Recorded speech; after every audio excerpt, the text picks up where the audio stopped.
I've had 19 years of experience in the technology field, working at the Chicago Convention and Tourism Bureau. I was the director of IT over there.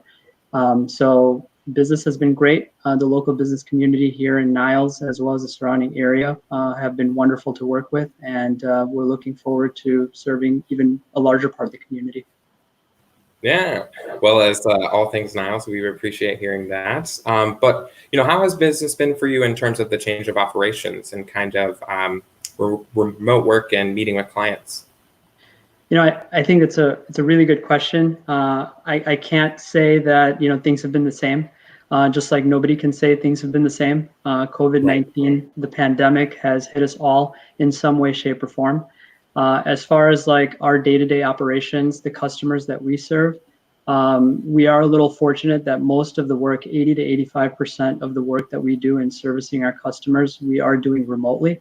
So if there's any type of issue, obviously we can tackle that remotely.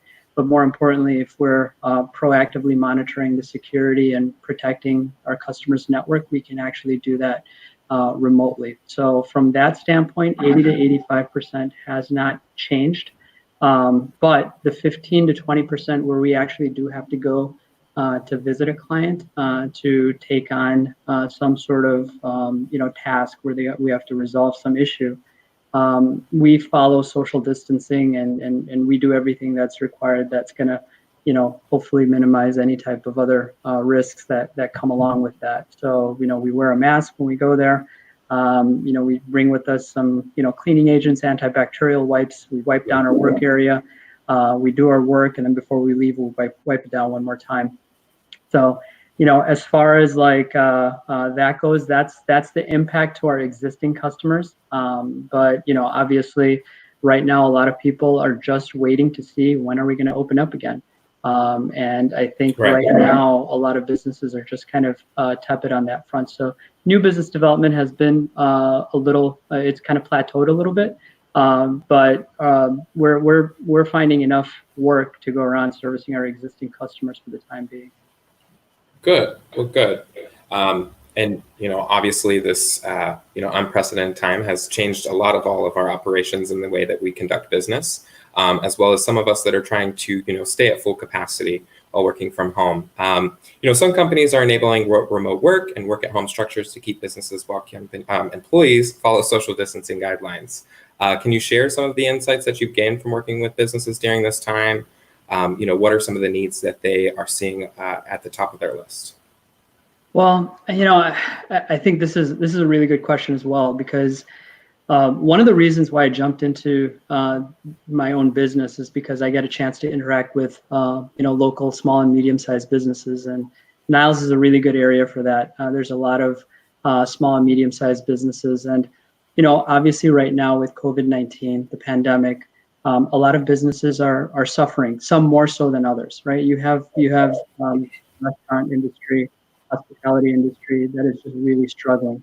There's no option to do remote work for those types of industries, right? You have to, they expect dine-in, and there's no dine-in right now. And so my heart goes out to those types of businesses. I talk to them all the time, and they're just hoping that this thing passes, with minimizing any type of damage economically. But you have some businesses that do have the ability to work from home. And when this pandemic hit, I think, in January timeframe, a lot of people were just kind of, keeping their eyes open, seeing where this was going to go. And then February, March, hit us like a brick wall, right? And everybody was panicking, and they're like, okay, well, what are we going to do? The stay-at-home order comes, and how are we going to, sustain our business? A lot of businesses were thinking about laying off their staff, and companies like myself, like TeamLogicIT, we're trying to talk to businesses as much as possible, saying, don't lay off your work staff. See if there's a work from home opportunity that you can take advantage of. And we were able to kind of convince a lot of businesses that, hey, maybe there is an opportunity to maintain some level of productivity while taking advantage of a work from home type of environment. And then some businesses, Chase, I'll tell you, it was refreshing to know, they'll call me up and they'll say, hey, Mayank, do you remember that project you've been wanting to implement for the past 8 months that we just didn't have the time for? Well, guess what? Right now, it was the perfect time to go ahead and get that implemented because things are slow right now.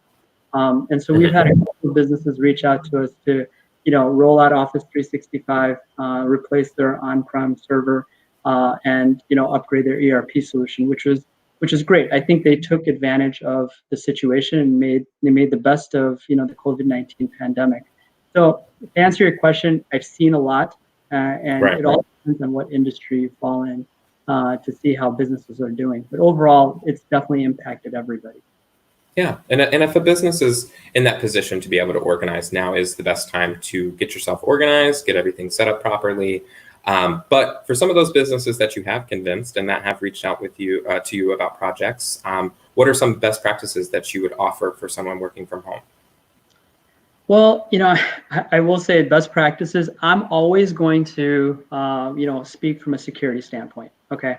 And I think best practices, you have to think about them. A lot of times what happens is, and some businesses did this, where they realize that, hey, I have staff that can probably do their work from home. All they need is an internet connection, and they need some sort of computer to go ahead and log onto our system and do the work that they need to do. And of course, that's good. And you should utilize the technology that's so there for you to use, of course. But I think there was an additional step that needed to occur, which many businesses maybe fail to overlook, which was the security side of it. Best practices do dictate that whatever work that you're doing, whether it's for individuals or for businesses, you want to make sure that your home setup working remotely is as secure as possible.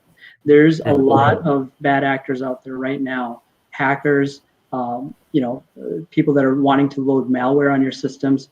They're specifically targeting now the consumer market. And the reason is because everybody's working from home. Nobody's going into the office. And right now, the person working from home is the person that they are targeting. And guess what? It's easier to hack into those types of systems than it is into an office or a business setting, because you have people like me, or you have an IT department of a business that's protecting the business environment.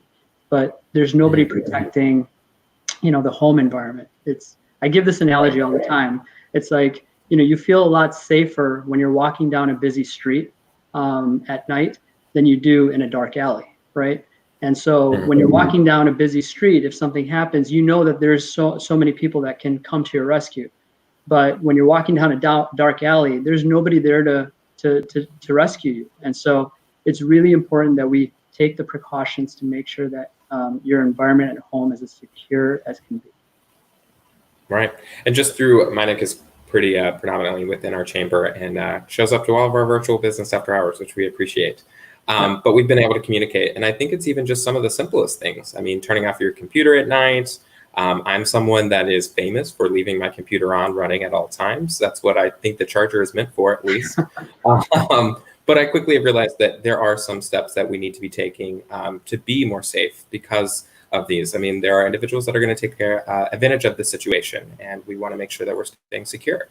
What collaboration tools in terms of a team and communicating have you seen as, some challenges, and maybe what's some tools that you would offer to as a solution? Well, I will say, the word collaboration and tool, they're kind of used, together all the time. And when I talk to businesses, I always tell businesses that, you got to separate the two. And what I mean by that is collaboration is really a culture. It's a mindset. And businesses really have to make sure that their staff and their corporate culture is conducive to collaboration. They're open to collaboration. And then whatever tool that you want to use is going to wind up succeeding. You're going to get user adoption. You're going to get people to use it the right way, right? So that's the first step. Every business has to understand that they have to kind of cultivate this culture of collaboration so that they can get the most out of their employees and their staff, and they get the most productivity out of their workforce. As far as tools go, the next thing that needs to happen is all the tools right there, right now that you read about and that you use are very effective tools. I mean, when we talk about collaboration right now there's a craze going on with Zoom. Everybody is using Zoom. And Zoom has been around for a few years now. This is not, this is not a startup company that just came out during the COVID-19 pandemic. This is a company that has been around for quite a few years. But they did a spectacular job marketing their platform, and to the point where everybody now, Chase, I got to tell you, like right now, if you have a runny nose, you're telling yourself, I'm going to get a Kleenex. You're not saying I'm getting a tissue, right? And that's what Zoom has turned into. I'm not doing a video conferencing call. I'm doing a Zoom call. That's how popular Zoom has become. And as popular as it has become, it has also developed a target on its back. Everybody is going after Zoom, both from a competition standpoint, as well as these cyber activists and hackers, whatever you want to call it. They're going after them, and they're exploiting some of the vulnerabilities that Zoom.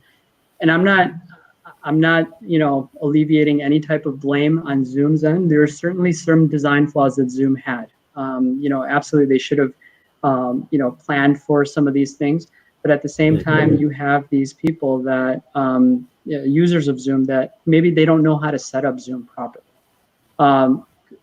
Quick sidestep, I gotta give a shout out to the Niles Chamber of Commerce. They do use Zoom for their virtual events, but they do it the right way.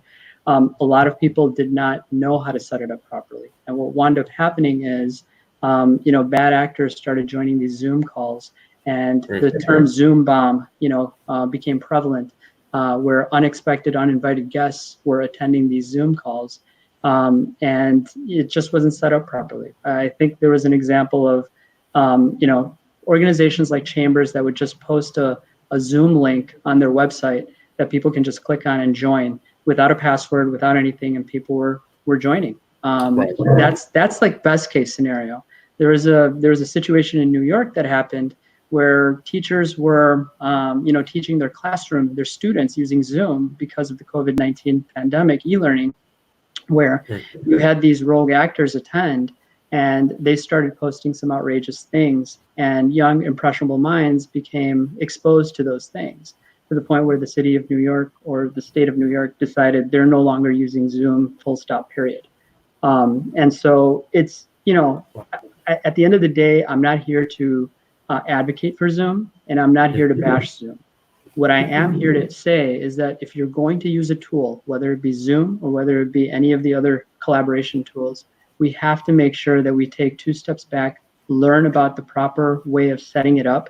So for example, Zoom, the way Niles Chamber of Commerce does it is, they have a password, associated with any Zoom meeting. They don't just post the Zoom link. They have a registration process, and the day of the meeting, they'll send out a link. Then people click on it. They have to enter in a password. And then even then, they have to wait in the lobby until Chase or Alicia at the Niles Chamber of Commerce allows them in, which is the proper way of doing it. And you minimize risk taking those steps. You have to know how to set that up. And it just takes a couple of minutes to learn. But I think that's a tool that is very effective, and it's easy to use, but you have to know to use it. Microsoft Teams is another one. They took full advantage of all of the negative publicity that Zoom got, and they offered up their Microsoft Teams platform to anybody that had Office 365, which is great. It's a great tool. I've used it before. But even then, you have to know how to set it up. I think the tool is secondary, but how to responsibly use it is the main point that I'm trying to drive home.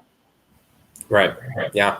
And thank you for the shout out. But those procedures and steps actually came from Mayank himself.